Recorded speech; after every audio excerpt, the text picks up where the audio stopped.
Somebody was keeping a secret, and with each secret he kept, this man's power increased. Welcome to Ms. Mojo, and today we're counting down our picks for the top 10 old Hollywood scandals. What's the scoop? Was it Hearst? Was it Chaplin? Was it Davies? What happened? For this list, we're looking at reported stories and facts that suggest that while this was Hollywood's golden age, behind the scenes, it was anything but.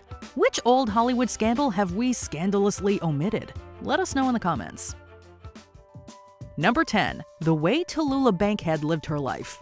If Bankhead were around today, she'd be the celebrity we'd all be keeping up with. And how come when I climbed into this lifeboat, you were the only one in it, all dressed up like you knew you were going someplace? I was going someplace. I was going into a lifeboat. Her personal life garnered plenty of attention, especially her candidness in discussing sex and sexuality. The actress boasted many male and female partners, and apparently once accepted a film role just to bed actor Gary Cooper. Do you love me? I have loved you. Bankhead had 4 abortions and was 31 when she had a hysterectomy. The MI5 also investigated her alleged entanglements with male Eton students. Additionally, she was very open about her substance use. It's worth noting that the actress came from a distinguished political family in Alabama. Although she ruffled many feathers, she was too busy living her best life to care. When Miss Bankhead is bored, Miss Bankhead will let you know. Number 9. Clark Gable's secret love child. While filming the 1935 flick Call of the Wild, Gable's co-star Loretta Young became pregnant, rumoredly with his child. They went on location. One of the largest snowstorms hit, and the whole company was snowed in. So my mother and father had a very long time to get to know each other and fall in love. However, Gable was married then, and Young worried that if the studio found out, they'd force her to terminate and ruin both their careers. Young disappeared for a while and kept the baby hidden for about 19 months, eventually claiming to have adopted the child. However, the infant shared her dad's features, and Young even had her ears surgically pinned back to hide the likeness. And when I was small, if I went in public with her, I always wore bonnets, so my ears were covered. Years later, Young's daughter-in-law Linda Lewis shared that a 1998 episode of Larry King Live led Young to understand that her child had been conceived during a non-consensual interaction. Oh, I wish you hadn't. Number 8. Peg Entwistle, aka Hollywood sign girl, struggled with the pressures of Hollywood. She was always the cautionary tale. The idea that Hollywood can chew you up and spit you out and not really be fair. In September of 1932, a woman went hiking near the famous Hollywood sign. She came across a jacket, a shoe, and a purse containing a note. Sadly, she soon spotted the lifeless owner of the items, British actress Peg Entwistle, further down the mountain. I'm afraid I am a coward. I am sorry for everything. Initially a Broadway actress, Entwistle headed to Los Angeles after scoring roles in Romney Brent's play The Mad Hopes, and later the feature 13 Women, the latter of which marked her posthumous film debut. Shortly after being told that RKO wouldn't be renewing her contract, Entwistle told her uncle, who she was living with, that she was going to the drugstore and then meeting some friends. Instead, she climbed the Hollywood sign and tragically ended her life. She was subsequently nicknamed the Hollywood Sign Girl by tabloids. Some say that Lana Del Rey's song, Lust for Life, whose lyrics begin, Climb up the age of the Hollywood sign, is a direct reference to Peg Entwistle. Number 7. J. Edgar Hoover kept tabs on celebrities. Having the top job in the FBI comes with significant power and responsibility. Mr. Hoover apparently prioritized keeping tabs on anyone he deemed might hold quote-unquote un-American, aka communist values. If you hung modern art on your walls, had a multiracial social circle, or signed petitions against nuclear weapons, you might just have been a communist. Sure, it's the FBI's job to protect their country, but not all of Hoover's intentions were supposedly rooted in patriotism.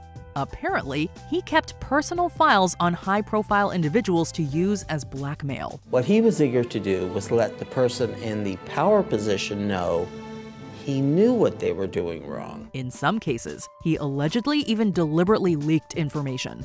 Some notable subjects include Charlie Chaplin, Marilyn Monroe, Walt Disney, and Marlene Dietrich. It wasn't just Hollywood A-listers he tracked either, leading some to believe this fodder helped him hold on to his job for so long. The files were destroyed very quickly after his passing, saying at least 25 binders and 35 boxes were put in the basement, monitored by employee Annie Fields. No one knows what became of them. Number 6. Fatal working conditions. As you may have guessed, health and safety were not exactly top priorities back in the day. Oh, why do I bother? Look at these idiots! The movie-making world of 1925 to 1930 was reportedly linked to almost 11,000 injuries, 55 of which were fatal in California. Howard Hughes, director of the 1930 flick Hell's Angels, wanted the film's aerial shots to be both believable and spectacular, and paid a great deal to pull it off. And no, we don't just mean the millions of dollars it cost. God damn it. Why the hell do they look so slow? This isn't what it was like up there. They look like a bunch of goddamn models. Hughes, an aviation enthusiast and record-breaking pilot, decided to perform one of the film's most dangerous stunts himself. This resulted in a fractured skull, and he had to undergo surgery. However, a mechanic and 3 stunt pilots paid the ultimate price for Hughes's vision. You may be directing this movie, Howard, but what you're asking, we can't do it. Don't tell me I can't do it. Don't tell me it can't be done. The gyro forces are too much here. You send these planes into simultaneous barrel rolls and they won't make it, climax Howard. of the picture, Frank, all right? You make it work. Number 5. William Randolph Hearst's yacht party ends in tragedy. In 1924, prolific Hollywood silent filmmaker Thomas H. Ince died after attending William Randolph Hearst's yacht party. Rumors began to swirl around the mysterious circumstances of his untimely demise. We know he's dead. That's the one fact that we know. But since there's so many different stories, I mean, it's pretty much like the movie Clue. One account suggests that Hearst believed his partner Marion Davies was also involved with the silent movie legend Charlie Chaplin. Side note, she had also reportedly been linked to Ince. In jealousy, Hearst intended to shoot Chaplin but got the wrong guy. Ince did a slow motion. No, he makes money for Hollywood. And someone got shot, and it was Ince. We're sure that story sold many papers, but it's probably untrue. The more likely story is that Ince suffered from ill health, and perhaps this night of raucous partying was too much for his weak heart to bear. Thomas Ince didn't die of natural causes. Wait, no, yeah, he did not. Thomas Ince did not die of murder. He died of natural causes. Nice try. Number 4. The mysterious circumstances of George Reeves's death. According to LAPD reports, on June 16, 1959, the Superman actor suffered a fatal gun wound. The official report stated that it was self-inflicted. After hanging up his superhero cape, Reeves apparently struggled personally while looking for work. But George, that's all you were good for. 10-year-olds and shut-ins. That was the best you were ever going to be. I knew that. Why didn't you? However, many believed there was foul play, and some pointed fingers at his fiancée, Lenore Lemon. Lemon and her guests reportedly waited 45 minutes before calling the cops after hearing the gunshot. Actor Fred Crane supposedly stated that Lemon returned to the room, saying, quote, "Tell them I was down here." Another theory is that Hollywood bigwig Eddie Mannix ordered a hit on Reeves, who allegedly had an affair with his wife, Toni Lanier. But with no fingerprints on the weapon, this mystery remains unsolved. You have anything to tell me? About what? Anything I need to have a story ready for. Number 3. Charlie Chaplin. Chaplin was married 4 times, and 2 of his brides were minors. His second wife, Lolita McMurray, aka Lita Gray, was in her mid-teens when they started dating. He was very taken with me. He had his cameraman photograph me in the position of the famous painting, The Age of Innocence. He thought that I resembled that little girl in the oil painting. They quickly married in 1924 to avoid a scandal and keep Chaplin out of prison after she became pregnant. In 1927, during their divorce proceedings, Gray claimed that Chaplin had tried to force her into an abortion. She also described the, quote, revolting, degrading, and offensive way he treated her. I think Charlie's real love was his character that he created, really. And anything that appeared to threaten that would bring out the worst in the man. Gray was awarded the then unusually large divorce settlement of $825,000, and Chaplin's career never really recovered. This wasn't his only scandal either. In the early 1950s, the actor moved to Switzerland after the U.S. denied him re-entry over his political beliefs. I would like to have told them that the sooner I was rid of that hate-beleaguered atmosphere, the better, that I was fed up of America's insults and moral pomposity. Number 2. MGM's treatment of Judy Garland. I cry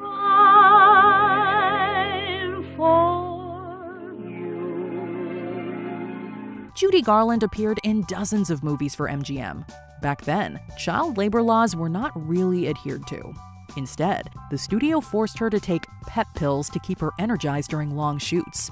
These were also used to control her weight. I'm honestly very hungry. Those will take the edge off. No, I gotta sleep tonight. Halpert will give you something for that later. While filming The Wizard of Oz, various studio executives would body shame the actress, driving her further toward a reliance on these substances. Garland won a special Academy Award for her performance as Dorothy Gale, and was launched into stardom, becoming her generation's girl next door. But at what cost? Supposedly, this was the catalyst for the substance use disorder that would tragically take her life. Maybe everybody wanted a piece of Judy. Maybe it's just Judy herself. When you have someone with that much talent, the exploitation of it becomes part of the adulation. Before we unveil our top pick, here are some honorable mentions.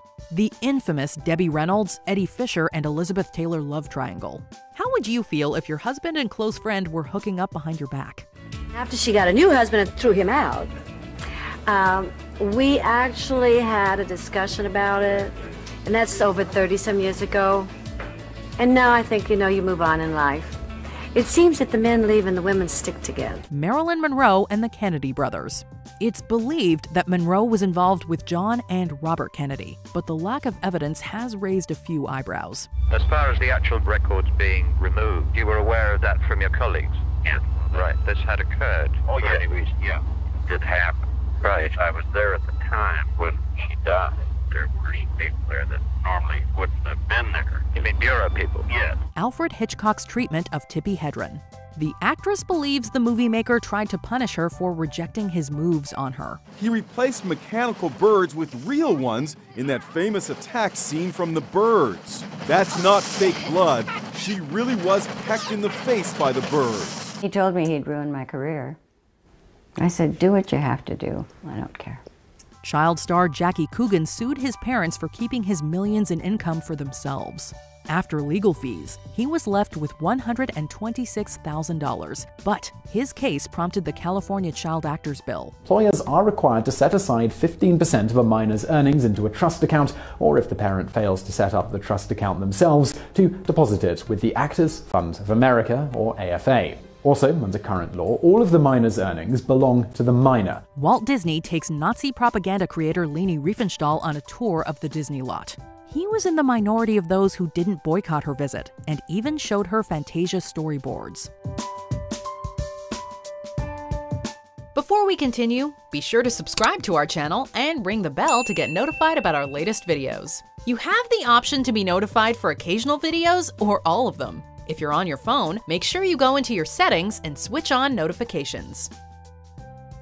Number 1. Multiple stars were coerced into terminating pregnancies.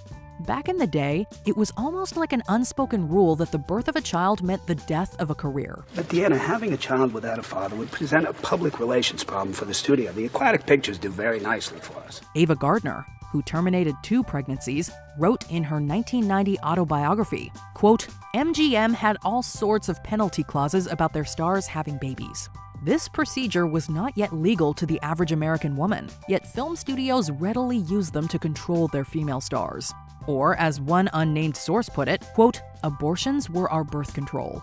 Apparently, in some cases, they also added clauses giving them the right to decide when or even whether their stars could marry. You see, so it really was a wicked, wicked contract. Betty Davis, Joan Crawford, Judy Garland, Dorothy Dandridge, and more were all victims of the studio's rules. And I had 2 marriages. It just cost the studio a lot of money to bust them up. Well, we had to have those annulled. One was to a minor mob figure. Vince was not minor. Do you agree with our picks? Check out this other recent clip from Ms. Mojo. And be sure to subscribe and ring the bell to be notified about our latest videos.